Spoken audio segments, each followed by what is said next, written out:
Что, пацаны, давайте за открытие рыбалки. Ура! На трубе торжественно звучат мажорные лады.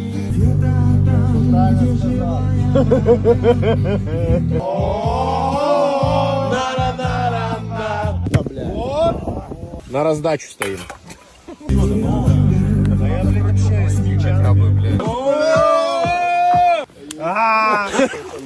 Стоять, блядь! Да нет. Это что у нас такой за вип-сервис? Это, бля, доставка алкоголя в пляж. Не, они приехали точно, блядь, не имеющие понятия, как ездить. Да, вот там.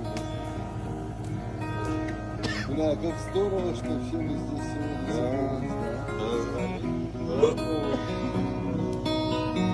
Вот это вот.